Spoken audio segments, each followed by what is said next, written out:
Good morning, good afternoon, or good evening, depending on when you're watching this edition of Hypnosis Week. Yes, it's me back yet again, Alex William Smith by birth, but better known to many of you as Jonathan Royal Hypnotist, the British bad boy of hypnosis of magicalguru.com. As always, that's enough about me.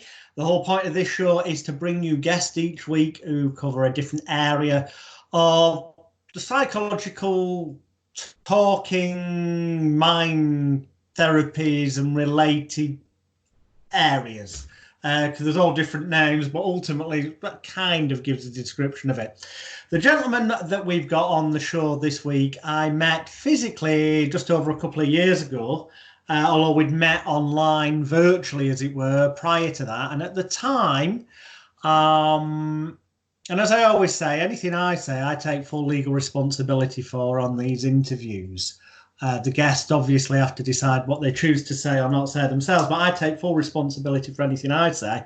So, yeah, we met when I noticed that he was on my friend list on Facebook, and I noticed that he was a trainer for a modality called All Pain to Go. Which had been set up by a guy called Stephen Blake. And I don't know why, but something in my head said, contact this guy. And that I'm talking about the guy I'm about to introduce you to, who you see on screen, but in a moment he'll be talking. And I did. And I said, look, I'm quite intrigued. What the hell is this All Pain to Go? And ultimately, I did the All Pain to Go course with the gentleman I'm about to introduce, and very rapidly discovered that frankly, what All Pain to Go was is a title and a brand. And if you're wondering why I said title, if you search Alan Partridge on YouTube, Alan Partridge, Steve Coogan, amongst the episodes, going, it's just a title at this stage will become clear to you. Otherwise, it'll make no sense whatsoever. But it's just a title, in so much as it turned out, it was something that I immediately knew had been published in Richard Bandler's Frogs into Prince's book. It had been published in Hypnosis Comprehensive Guide by Tad James, and numerous other books predating All Pain to Go as a brand by decades. The actual technique itself, though, just repackaged with a new name. And daft political things went on, which do happen in this industry, sadly. And ultimately, I said to Martin, I'd got my All Pain to Go certificate. Don't get me wrong. I'm not saying the technique isn't good. It is, but it was good when it was released decades ago, is the point. And I said to Martin, you can't, this politics, it's just complete and utter nonsense, because the guy I'm going to introduce you to is very honest, and he was being honest when asked certain things. And in the end, I said, and other people did, why don't you start teaching this yourself? Because people are always already happy with how you're teaching, but why don't you rebrand it? And that was the embryo of something that then turned into, so why not call it STEPS, Subconscious Therapeutic Elimination of Pain Signals and Symptoms. And ultimately that led to stage one of a rapid journey over the past couple of years where, that's what we're going to interview him about. So please welcome to the show, the man I've been referring to that you've seen on screen, Martin Rothery. Good morning, Alex. How are you doing? Good morning to you. Well, my first question, quite obviously, is to say, pick up from the, I've given the background, but this journey effectively then started with, some would argue, rebranding All Pain to Go, but how can you rebrand something that wasn't the original? So you started off with steps and also pain-free, pendulum-assisted internal negotiation, fast releasing trapped energies and emotions. So can we take it from kind of there, when your journey starting there on your own? Yeah, I mean, basically, I was obviously training All Pain to Go, but I was doing it in my own sort of way. There were certain elements that I didn't agree with. There were certain additions that I was finding more beneficial. Onwards from there, at the same time, I was also training what I call dreamscaping, two separate modalities, inner journeys and interactive lucid dreaming, with the idea that even when you dream at night, your unconscious is trying to process information, get messages across, where if we could actually guide those with a purpose, they could be dealt with a lot quicker, almost Freudian style, but content free.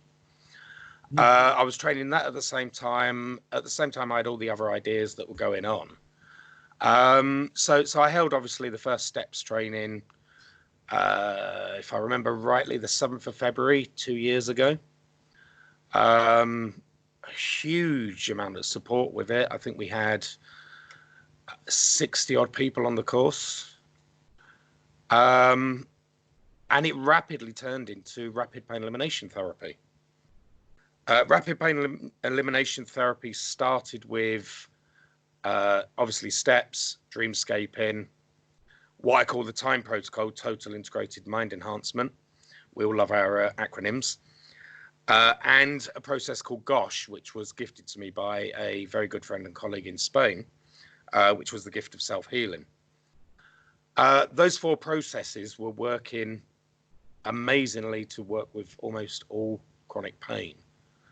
But at the same time, we were learning that all the other issues that were going on with people were related, whether it was smoking, other habits, addictions, weight management, PTSD, phobias, fears.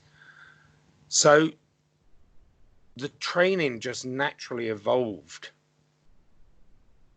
Every time we run the training, we run it a bit different. We added something in, and it's evolved over time, rapidly over time. In the space of 2 years, we've gone from 4 protocols to 13 now, with the release of conclusions last week.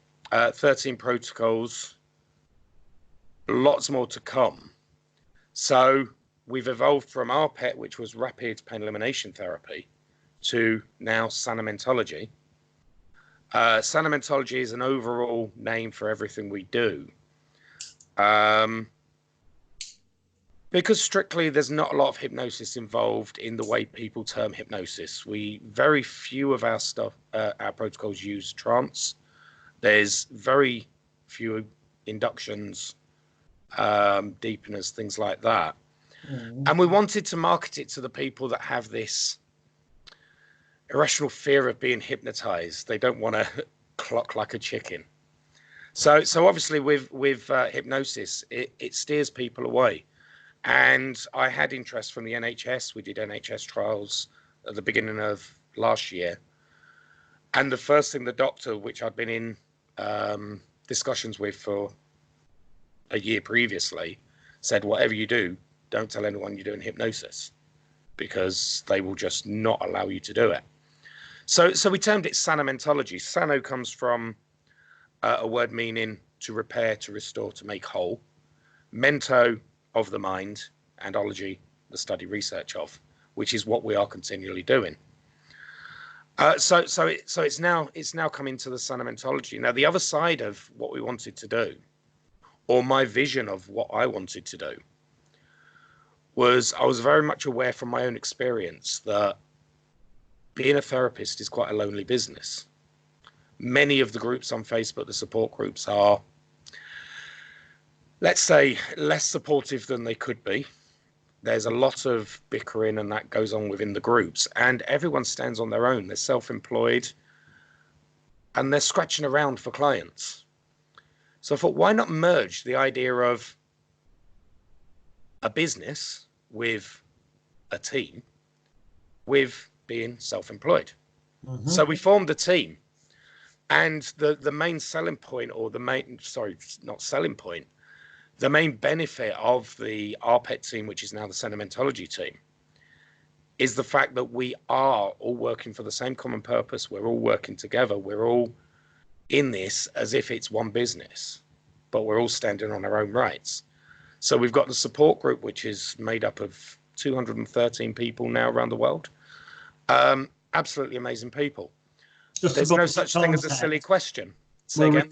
Can I just say, just put this in context, if people are seeing this months or years down the line, it's being recorded on the 21st of January 2020. So if it's like several years down the line from now, that you just happen to stumble across this, there's probably going to be bigger numbers than that. Yeah, stick a few zeros on the end by then. Yeah.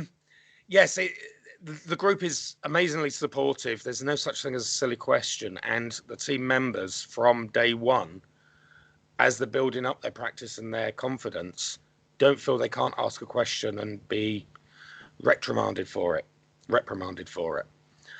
So we got the support of that. And the other thing that had come to light that I was hearing from people going on training was they pay for the training, attend it, and then felt they were left on their own.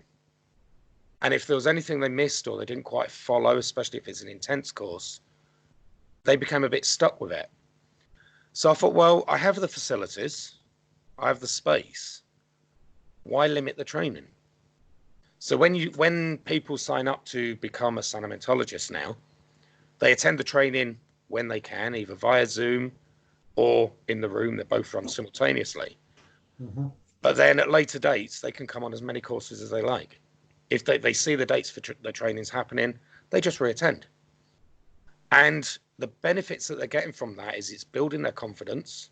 Just play devil's advocate here. Yeah. Remember, I'm being the voice of people at home watching.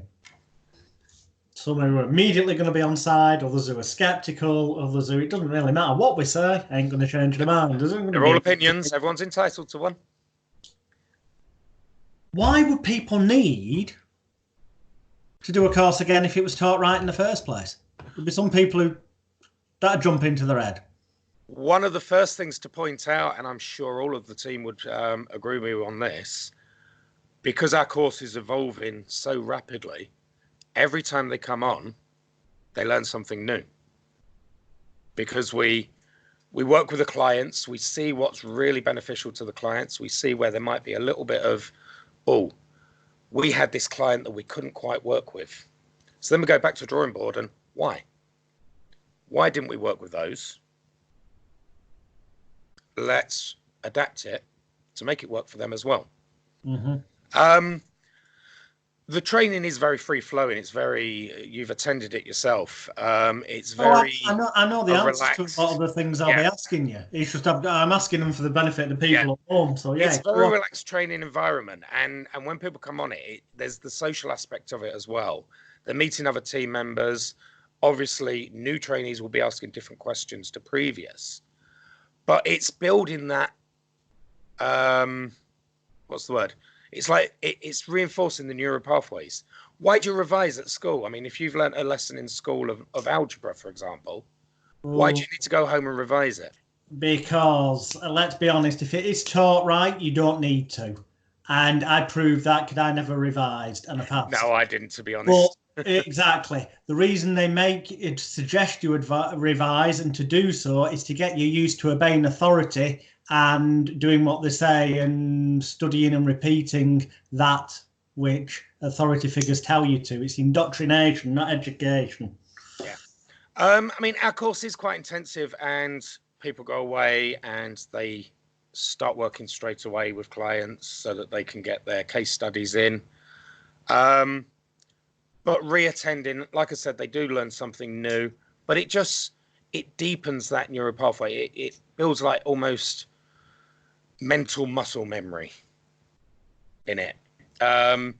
When you learn to drive a car, you drive it, but you're still conscious of gears, clutch, brakes, etc. When you've been doing it a few months or you just keep practicing it, then you forget about it and it just becomes natural. So reattending the course, they're hearing new stuff. It's just deepening those pathways. One definite benefit that I've observed is that people get... Sometimes people starting out, one of their problems, their psychological block, shall we say, maybe, is that they know what they've been taught. Yep. They don't need to revise it. It was taught right. It's all there in their head.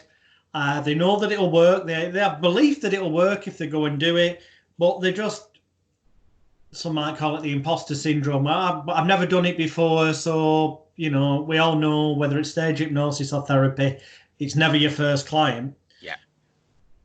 But it's the fact that members of the group, when a new protocol comes out or gets adapted or whatever, I observe that they end up arranging, even if they live other sides of the world, they'll end up arranging Zoom or Skype or Facebook video messaging, whatever,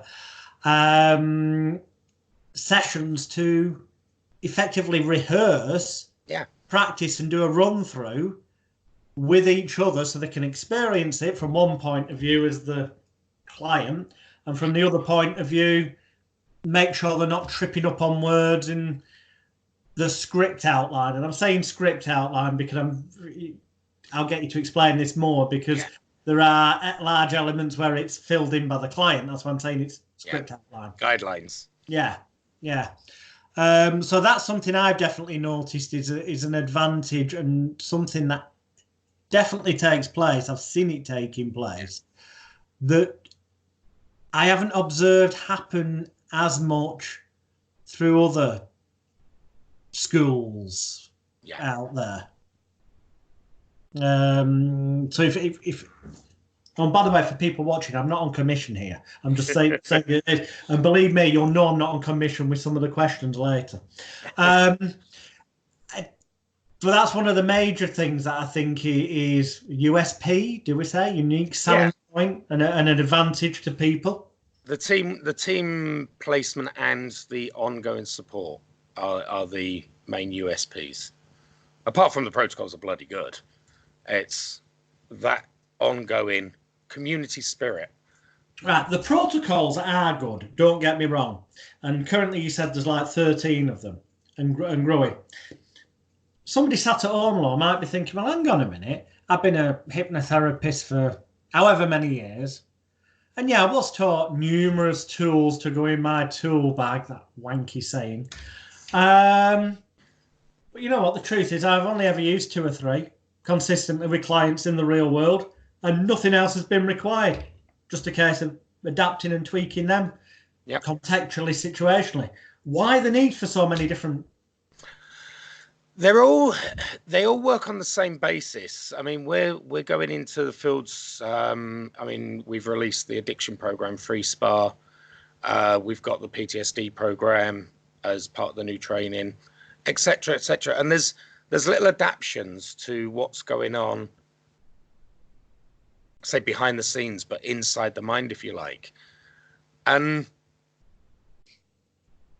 as I drill down on my theories of why this is happening to a client, we develop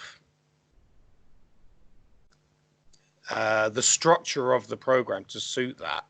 So, for example, I mean, 70% of clients, most people would only need to use steps. Mm-hmm. But then you've always got those clients that have a deeper need or a secondary gain. Secondary gain's a big thing that sort of I've heard a lot in the put my teeth back in, a lot in the hypnotherapy circles as a cop-out. And I don't like cop-outs. If somebody's got a secondary gain, I want to know why that is. And at the end of the day, the secondary gain is still a program that's running that needs to be eliminated. If they've come to you with the purpose of getting better, you can't just turn around and say, well, you've got too many secondary gains, go away. I can't help you. God forbid. I'd rather say, well, why can't we make you better? Because there's something at another level stopping that happening. God forbid there's anyone watching who's already an established therapist who doesn't know what secondary gains are, but there may well be people watching who are just starting out who don't. So can you just briefly explain what secondary gains are in the yeah, a secondary gain is a higher intent to keep an issue than to resolve it. So, for example, let's talk about pain as a big example, especially in this country. People might be reluctant to get rid of their pain because they get financial benefits from it. For example, disability, PIP, as it's called now. And not at a conscious level, because this isn't where it works, But at the unconscious level, the unconscious will be thinking, well, you need that, bless you. You need that money to survive. If you remove the pain, you're not going to have that money. And the unconscious won't be thinking, well, you can go out and work on that, because it's analyzing what's happening right now. So we're going to keep that pain going so that you keep that money, because you need it to survive. So we want to drill that. That's basically a secondary gain. Anything that gives a better reason to not get rid of the issue. So the big people who may not have known, it still does tie in, if you read any psychology, with the idea that the unconscious or subconscious mind will always do that which it thinks is protecting you. Now, the way it manifests may not necessarily be the best thing for you, but it's based on its understanding, thinks it's doing the best thing for you. So therefore, although you want to get rid of the pain in this example, it thinks, hang on a minute, the potential loss of disability benefits, personal independent payment benefits, or whatever, could have a bigger knock-on effect. So it will want to protect you from what it sees as a loss or a risky situation, and thus is going to make sure that the pain remains, perhaps even gets worse, as a wake-up call of, oh, what do you think you're doing? Yeah? Yeah. So obviously at that level, we want to find ways to resolve the secondary gains, because they've come to you. And in my opinion, you need to pull out all the stops to help them, not just fob them off with, no, you're not ready to get rid of it because of these secondary gains. Other sides of it is... So how would you do that? In that example, someone who's on disability benefits comes for pain. For disability, it's quite a simple one. And yeah. I'm going to absolve any legal responsibility here, but I would actually just turn around to the client and say, look, at the end of the day, I am not fraud squad. I'm not going to report you for claiming benefits and you not being in pain. It's a simple reframe, that. Yeah. But other secondary gains would go deeper. Other issues, if there's deep set trauma that is unresolved, abuse as a child, things like PTSD, stuff like that, we need to go deeper than just steps.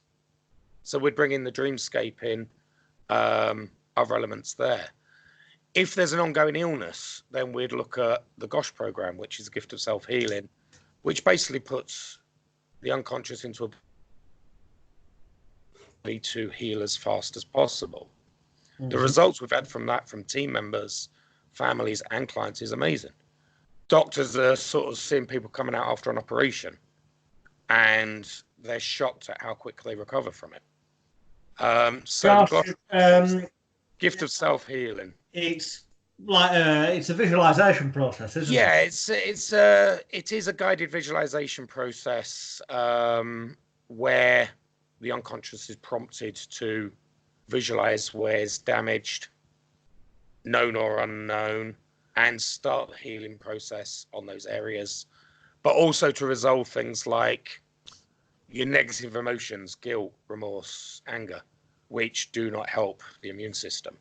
Mm-hmm. Arguably, roots of many illnesses stem from the emotional state of negativity, anger. We've shown that with our clients over the years. So I'm going to randomly throw in, I mean, you remember, I'm asking this for the benefit of people because you already know my opinion on most of these things. So what do you think of people like Louise Hay then? Because she was very focused on, here's an issue, a health issue, and here's how it very well could have manifested through a certain emotion or event in life. I've got to admit, I've only studied a very small amount of Louise Hay stuff.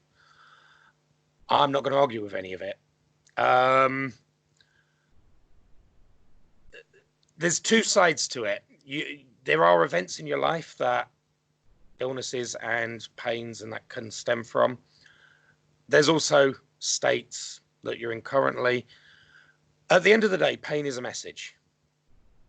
It's not a physical thing. You can't take pain out, weigh it, examine it. It's a message to alert you to a problem. Now, in the medical world, we focus on that problem being a physical ailment. However, I've proven, even on myself, things like anxiety, depression, stress can cause pains at numerous places in the body. I've resolved many people's plantar fasciitis, for example, and a very, very high percentage of them suffer anxiety. They're scared to stand on their own 2 feet. So where the illness is in the body, when you think about the unconscious as trying to tell you a message, it will often use a relative part of the body to associate that. So if somebody's suffering neck problems, I will say, who is the pain in the neck? From personal experience from an ex-toxic relationship, my coccyx bone.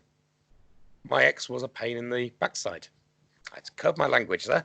The people in America, but yeah, restless leg syndrome.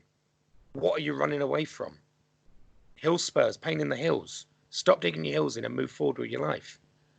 And these all relate. And I'm sure Louise Hay touches on those sort of things. She does, yeah. As I said, I don't know a lot about her. I've not studied a lot of her stuff, so not enough. It's very much in line with with what you do. That's why I brought it up. I'm sure there'll be some people watching going, "Oh, this sounds quite in line with You Can Heal Your Life, Louise Hay." And it no doubtly is. But then we look at the bigger picture on why these messages are there and what they need to resolve them. And this is where the additional stuff comes in. Obviously, the release that we've just done, Conclusions, I was doing a lot of research and study on the amygdala and how it processes. And I came up, well, it's obviously an idea that's been floated and used before. But it was my point of focus that any major issues such as fears, phobias, PTSD, being stuck in life, depression, anxiety, had to be led by stuff being unfinished in the amygdala. For the same reason you get a song stuck in your head, if you listen to a whole song, it generally won't get stuck in your head. But if you only listen to half of a song, it becomes stuck in your head because the unconscious hates unfinished business. This is how nested loops and in stories work, why people get hooked on series on TV, because the unconscious keeps it in the analyzing part of the brain until it's resolved. And this is the same with events throughout your life. If it's resolved and concluded, then it will either go to the hypothalamus to be processed and fight, flight, make a decision, or it will go into the hippocampus, into the memories, where it's safely locked away. But if it's unresolved, it sits in the amygdala, which physically changes size. When it changes size and becomes bigger with the more information it stores, it perceives more danger. It becomes more active. So Conclusions was about allowing the unconscious to go through your entire life, creating a positive conclusion to anything that was not concluded. We all know the unconscious has no concept of fantasy or reality. Yeah. So when it creates its own conclusion, it's then safe to release that into the memory, which allows it to be free from the amygdala. Mm-hmm. Does that make sense? Yeah, makes total sense. So we wrote that, and it was really quite a big step up and extension from the dreamscaping, but it's some of the more complicated stuff we do could be used to resolve simple pains. But it's like you wouldn't bring in a bulldozer to knock down a 2-brick high wall. No. So it's more and more complicated stuff to deal with more and more complicated issues, because I'm one of these therapists that don't want to keep clients around for session after session after session. If I can do it in 5-10 minutes, I want to do it in 5-10 minutes. That client's got a life, I've got a life. I'd rather them in, out the door, resolved. But then if the issue is bigger and they need 2, 3, 4 sessions, then we have the tools to keep throwing to resolve the different elements. So Conclusions will do the unfinished business. We also have the Schrodinger, which will... the other job of the amygdala is to tie emotion to a memory. So, for example, hearing your favorite song from a holiday brings back good feelings. Yeah. It goes negative as well. So there's certain events for example, within PTSD, a soldier hearing gunshot will have an emotion of fear tied to that gunshot. Now, when they hear a firework, it's the same sort of sound and it triggers that thing. So we wrote Schrodinger as a way to change the emotional state that was linked to past events, even the tiny ones. Rather than picking on one particular event, because there could be lots that are built up, we go through their entire existence, and all events that have had negative emotions tied to can have those emotions either tamed down, if they are still essential, or change so that they don't cause future issues like PTSD, fears, phobias, etc. So each protocol has a different purpose. People are not always consciously aware of what those things are that, in terms of conclusions, weren't properly finished, or in terms of this, may have been trigger points that associations are made to. Yeah. So I assume, for the benefit of people at home, that things are structured and worded in a manner to gear the person, an unconscious, subconscious, call it what you will, level, to, as I think it was Milton Erickson, or maybe, well, he did say, but I think Sigmund Freud did as well, said that the unconscious is capable of finding answers to everything itself. It just needs direction and instruction in what to be searching for in the first place. Yes. And that's been my philosophy in the entire development of what Sanamentology stands for. Most of the protocols are completely content free, with a clear instruction of this is what's expected of the unconscious mind. We also have the intent of the client and the therapist to resolve that. So we don't generally do things like pre-talks or anything. But what we do say to the client is have a clear intent on what you want the outcome to be, because you're consciously then going to stimulate the unconscious to resolve the issues that are behind it, which are very seldom what they think they are. Mm-hmm. And this is why content free is so powerful. The unconscious mind will then create wild and wacky scenarios, its own analogies, if you like, and metaphors to resolve the issues that need resolving.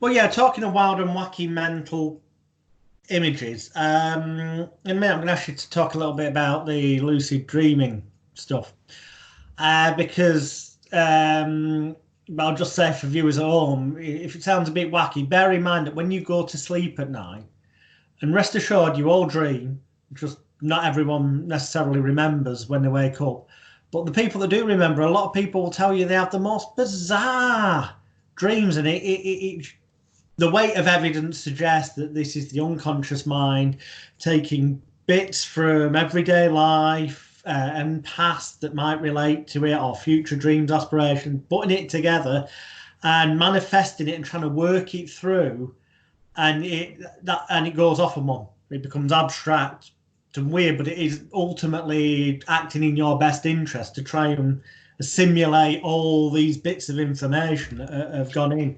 Now, I know you've got a kind of lucid dreaming. Yeah, I mean, the conclusions use that as well. The interesting thing is the most active part of the brain when you're dreaming, when you're asleep at night, is the amygdala. Now, the amygdala is only responding to unfinished stuff. Right. Hence why we focused on it so much. So with the interactive lucid dreaming, we basically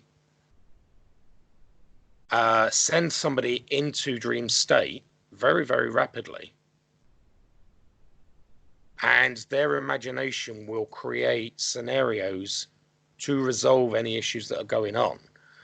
And as a therapist, we go with them. They are feeding back, telling us what's going on, and we're guiding them along the way without interfering with the journey, but we're just keeping them safe, guiding them along. And what's the word?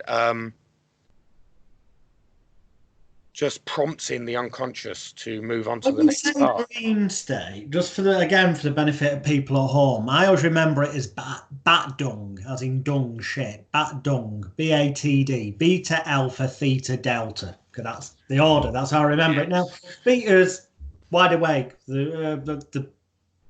as we are now.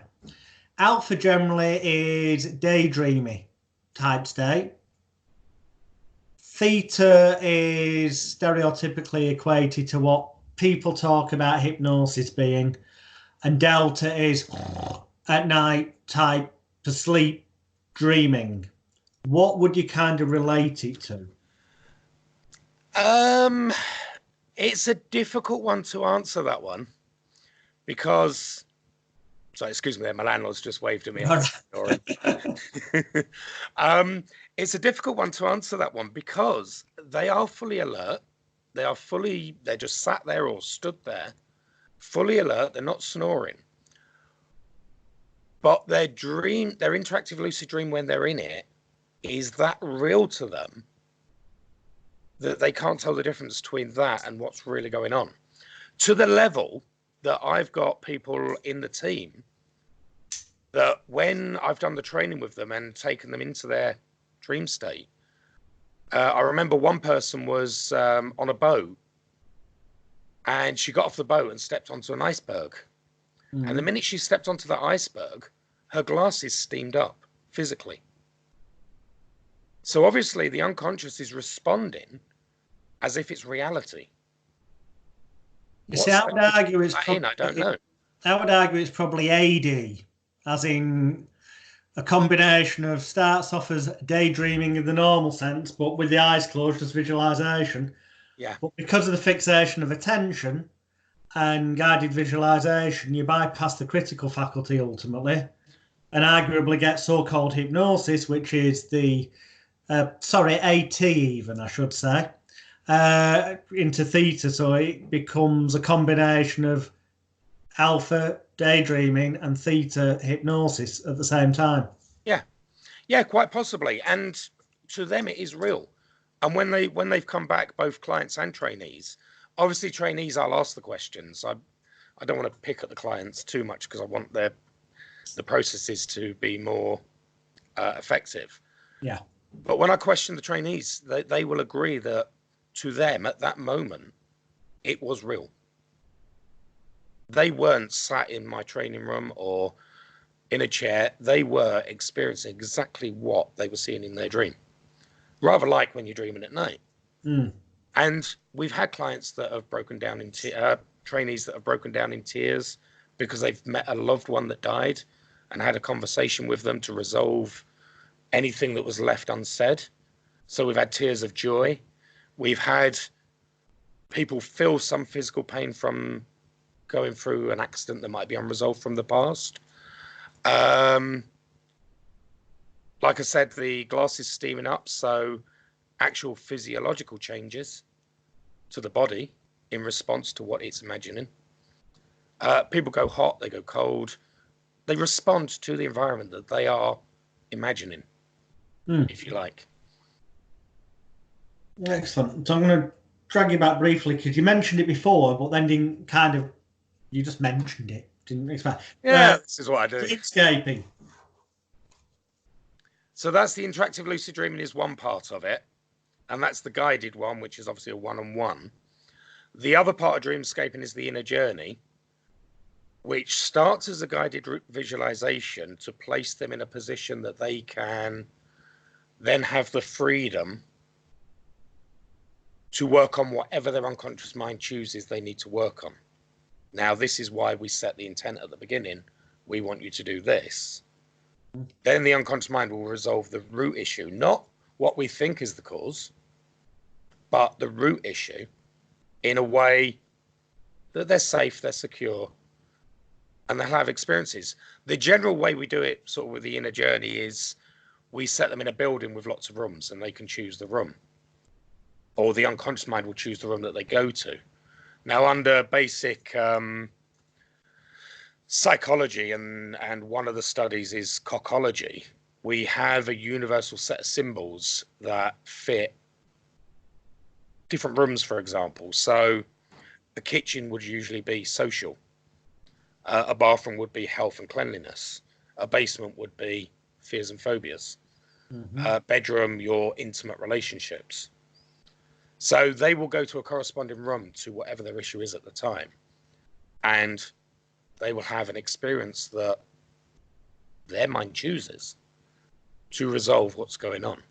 It's almost like a way to allow them to receive the message that the unconscious mind has been trying to give them, which is what the issue is. Mm-hmm. They're not listening to what the unconscious mind's not getting the message through. I can't remember the name of the author off the top of my head, but it was Martin put me onto them. The book's called Cockology, and that's with a K. Yeah, K-O-K. Yeah. Ology. Otherwise you might get things you don't want to see on the search. But they're well worth getting, well worth having a read at. They're like they're almost like logic puzzles, some of them. But in the context of what Martin just said, when you read them and bear in mind what he just said, you'll see how a lot of them could be used as metaphors for healing psychologically in therapeutic circumstances. So we're going to go right back to the beginning briefly, if you don't mind, Martin, back to what has morphed into rapid pain elimination therapy, because some of the stuff that you've just been talking about, actually, I know it more comes under the mind mediation. Yeah, we had a lot of terms. We had the mind mediation, which is just acting as a mediator between the two parts of the mind. If you don't mind me giving a bit of an analogy on why I think it's so effective, and there's other therapists that use the same process. Mm-hmm. Anyone that's trained to be a hypnotherapist will usually have come across the idea of the critical faculty being the guard at the gate, and you need to get through the gate into the castle that is your unconscious mind. Mm-hmm. That critical faculty, or the guard, is there to protect the programming in the unconscious. So that if I said to a random person, climb to the top of the building, jump, you can fly, the critical faculty is there saying, hold on a minute, no, that's rubbish. We're not allowing that to go into the programming. Yeah. So our job as a therapist is to get past that critical faculty. Now, there's numerous ways to do it, and how I explain it in the training. When you think of it as being a guard, you could use a rapid or an instant induction, like they use on stage or quite a few therapies use. Now, in my analogy of this, that's like punching the guard on the chin and knocking him out. And you go in. You could use a long drawn out PMR, progressive muscle relaxation. Imagine a white light coming down, all that stuff. You're boring the guard to death. He basically says, I've had enough of this, I'm going to sleep. And you're in. You could use an authoritarian approach, and people use that inadvertently. Doctors, teachers, abusive partners, parents. They have the authoritarian approach, which bypasses critical faculty. That's like the guard's boss coming down, the general, and saying, let them through. Yeah. The way I like to describe what we do is we use this thing that's very seldom taught nowadays, manners. We go up to the guard and say, will you let us in? We're here to help. And the guard says yes, using an idiomotor response, an involuntary motion of the body. The guard says yes. No? What if it says no because he thinks he's protecting? Then we give a bit of persuasion. We say, look, we are here to help in the same way as you are. Let us in. And we just keep going until we've got that. I've never had anyone that's not let me in. And I don't think any of our clients, our trainees have. The unconscious knows if you're there maliciously or not. And that's part of your sort of being there with good intent. Yeah. Now, because you've got permission to be there, and that's the only way you have permission, all of the others, your rapids, your PMRs, your authoritarian, you don't have permission to be there. You've snuck in. And I think that's why a lot of the processes use sneaky language, metaphors, analogies, stories. But because we've got the permission to be there, we can just talk clean, pure language in the way of, you have this going on. It's not helping them. I understand you created it for good purposes in the beginning, but it's no longer relevant. Will you please delete it? And we've shown time and time again, even some of the deepest phobias, 2-3 minutes, they're gone. Just clearly by asking for it to be done. Okay. without giving too much away, because obviously I know. Yeah, I'm trying to be careful of how much I say here. But by the same token, I'll keep it to this then. Keeping it to the kind of example which is, as we've already said, published in Frogs into Princes and Tad James' Hypnosis, a comprehensive guide, one of the Rogue Hypnotist books. And for the record, I am not going to tell you whether I'm the Rogue Hypnotist or not, despite the fact everyone on the internet, well, not everyone, but a lot of people think I am. But anyway, no, in the context of what was laid out as it was known as the 6-step reframe. At one time. There were slight tweaks to it by different people long before any of the stuff we talked about before occurred. And my overview sentence, before you explain it, give an example, is that yes, it is. And don't forget, viewers at home, I've done all the courses that Martin does, all the ones since. I know I said I did the old Pain to Go, but I've done all the others since as well.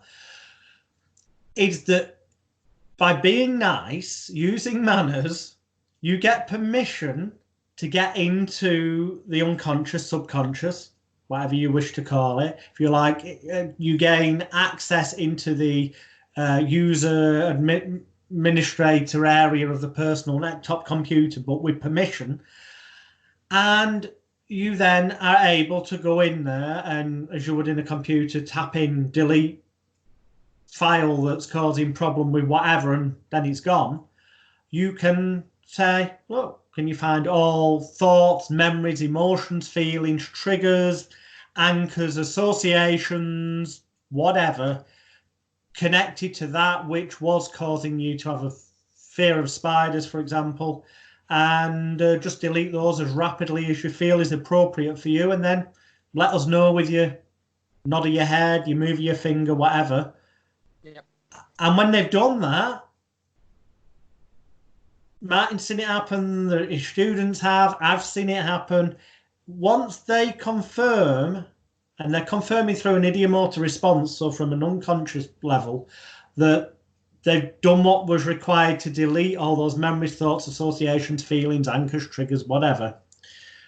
So it can no longer bother them, worry them, or concern them as it once did in the past. Then, if it was a spider phobia, you can get the spider and they'll hold it and probably laugh at how ridiculously easy. It's very often feels very silly.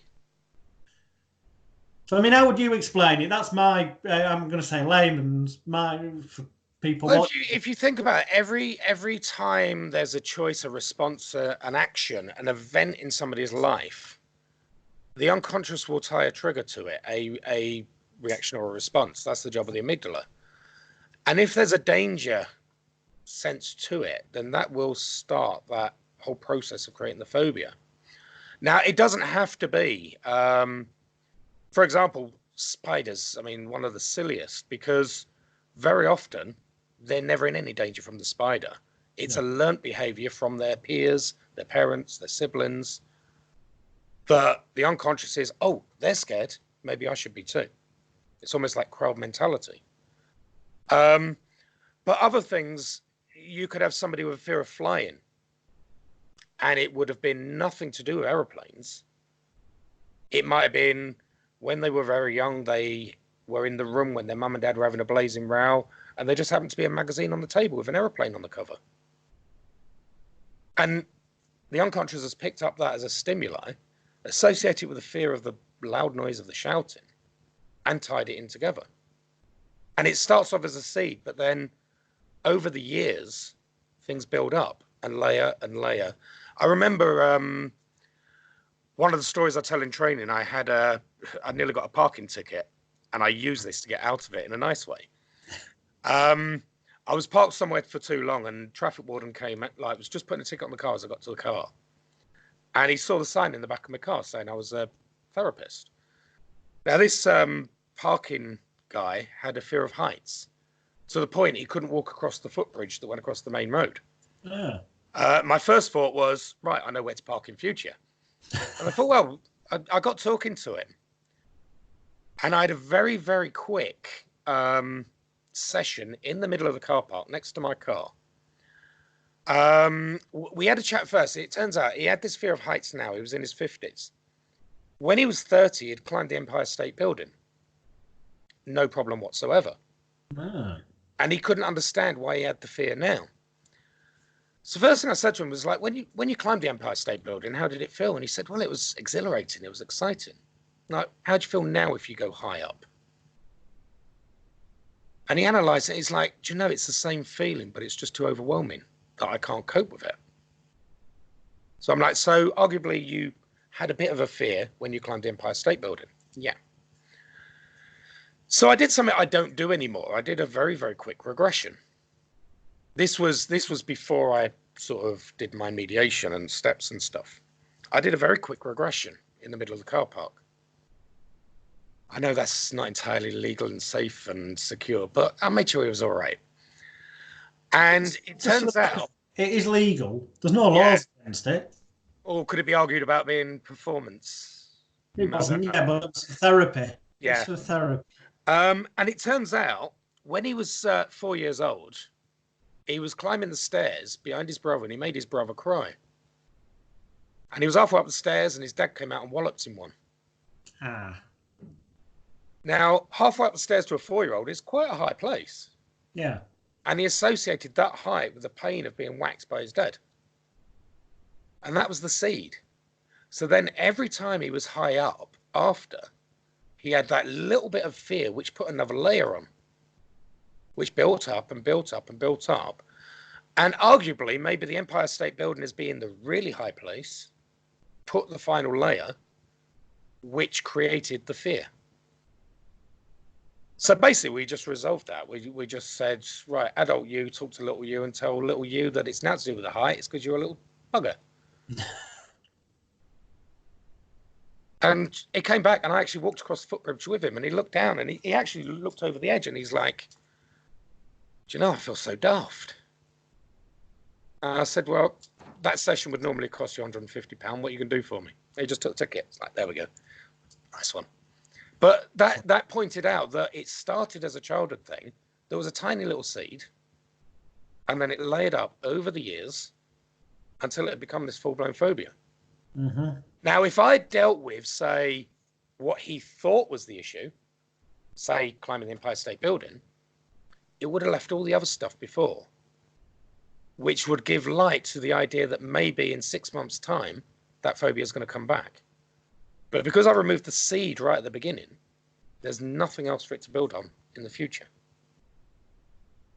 But now, obviously, I mean, you could do that with a regression. But rather than making people live through that event again, we do it with my mediation and steps and the other process we do to create a different sort of analogy. And it does it in a way that keeps it safe. So, for example, I've dealt with some quite serious PTSD sufferers. And they've had to do it on multiple levels, and usually using the dreamscaping, they've gone back to the original event. But when an event's too traumatic, the unconscious will keep them safe by creating a safe analogy. So, for example, he did have to go back to one of the wars that he was in. Mm-hmm. But rather than the unconscious creating a memory of it, it created a metaphor of it where he was in a snowball fight with his friends. Okay. Sorry, excuse me. So a snowball fight was safe, but there's still the conflict. So he was able to resolve the conflict without having to relive the traumatic memory. He came out of that and it just blew him away. He was like, that was so easy. So that's the purpose of like keeping it content free. First of all, the unconscious will deal with the root rather than what the client thinks or you think's the root, which is often unexpected. But it will also deal with it in a way that the client doesn't have to relive shit. Oh, might have to bleep that bit. No, you're all right. Don't worry. I said far worse on some previous editions. Yeah, that's all right then. And the other side of thinking with the content free is very often what we think is the issue might not be the issue. Mm-hmm. I found it myself. I've had people that had an aversion to fruit and veg. It actually turned out they had a choking phobia when I actually went in content free. People who've had a certain let's go on addictions. Many of the therapies deal with removing the addiction, but an addiction isn't the issue. What's the issue is the driver that drives the addiction. And if you don't resolve the driver, then the addiction will be replaced with another one. You can remove the addiction, yeah. You can make alcohol taste like absolute crap, but then they might start gambling or something else because they still have the driver behind it. Whereas doing it content-free with the processes we use, we remove the driver behind it to prevent any other addiction needing to take its place. And we don't need to know what it is, because the unconscious mind, as you said previously, knows all the solutions. It just needs that kick up the bum to find them. Cool. Now, I've got a couple more questions because sadly time's running away with us. But before I do, for viewers of this program, you'll know that despite me having this perceived reputation on the internet as someone who takes every opportunity to advertise his own stuff, on past episodes of this, I haven't done that at all. Which will probably, by the time this episode is out, people will probably be going, has he lost the plot or something? Because this is completely not what we thought would occur. Now, I'm going to tell you right here, right now, that will continue with the vast majority of other interviews that come after that. But you'll see why I'm breaking my self-imposed rule for this one episode. Because it'll be beneficial to some viewers of this. I've not even discussed this with Martin, so he's about to punch me through the screen, potentially. He can always say no. If you are watching this and you are already, and this will make sense in a minute, if you are already a provable existing member of my Elite Hypnosis Bootcamp, and Martin will check, he will send me a message, so it's pointless contacting him saying you're a member and hoping that he doesn't check. He will check with me if you are. But if you are provably an existing member, then contact Martin for more details about his courses and stuff. But if you can prove that you're already an existing bootcamp member, I am sure Martin will give you some kind of discount because you're already a bootcamp member. And the logic behind that is because Martin very kindly in the past has recommended my bootcamp to his students and his team. And the vast majority of them are members of the bootcamp now. And in the same way, if you are one of Martin's team who's not yet in the bootcamp, or you become a member of the team in future, contact me and let me know that you're in Martin's team. I will check with him, obviously. And then I will let you into the boot camp at a massively, drastically reduced, ridiculously low rate. So it works in both directions. That's the only reason I brought my self-imposed advert ban, because it's a benefit to viewers. Yeah? Okay, shall we talk current figures on that then? And I'll make the offer right now off the top of my head. Which is we're recording this on the 21st of January. 2020. I make that clear because if you're seeing it 2 years down the line, these figures will give you an example, but obviously may not be completely relevant. So in terms of the Elite Hypnosis Bootcamp, it sells as much as $4,997. It quite often, if you're lucky enough to find the right site, can be got for about $1,000. But if you are one of Martin's team and you can prove such, then if you contact me only for members of Martin's team, I will let you into the bootcamp for a single one-off payment of, as we stand in January 2020, £227 United Kingdom sterling, with nothing else to ever pay. Okay, from my side, the training is 23 days. And you can do it again as many times as you want. Yeah. You sign up for a lifetime membership, so the payment is a one-off. There's no annual fees or any other charges to you. The training can be done live, in person at the centre. You can attend via Zoom. It's broadcast at the same time. And I have people on the big screen, so it's like you're in the room with me. And there's also video recordings of the training to sit through at your own pace, and then you can come back with the questions. Well, can I just Obviously, you join the group for support. Can I just say, when Martin says it's like you're in the room, it really is with Zoom, because when he asks people who are live in the room if they've got any questions, you'll also be able to interact and ask questions as well. Absolutely. obviously you get the support, the ongoing membership of the group. The current price for all of that is £5,999. If you're a member of the boot camp, then you can have it at the current early bird of £1,999. So that's quite a saving. Yeah.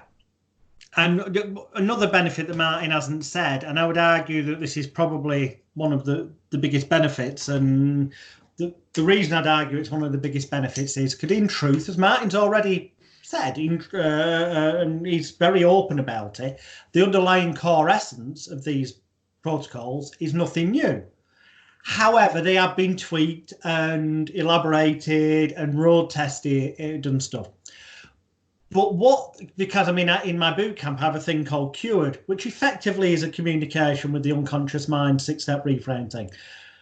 One of the real benefits is the team, the support, and the branding.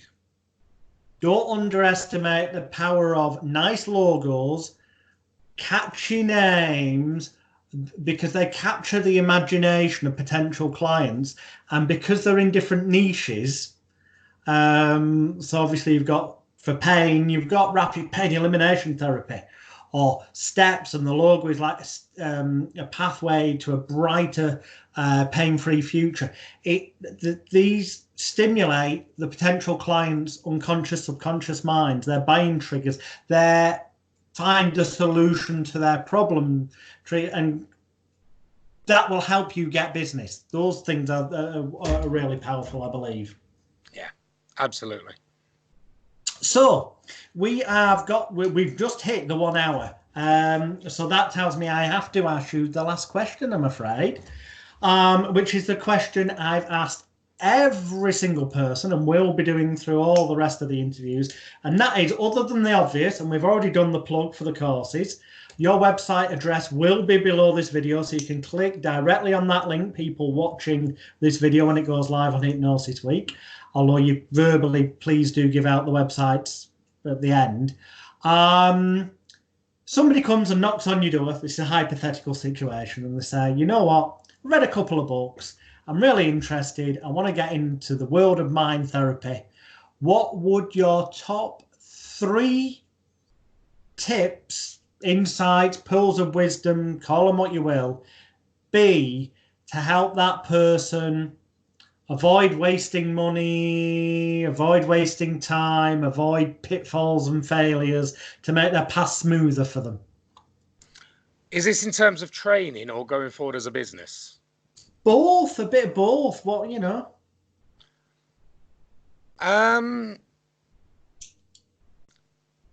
The first, you've hit me with that one actually, because it would be more of a discussion than anything else. And obviously I'll be trying to sell my stuff.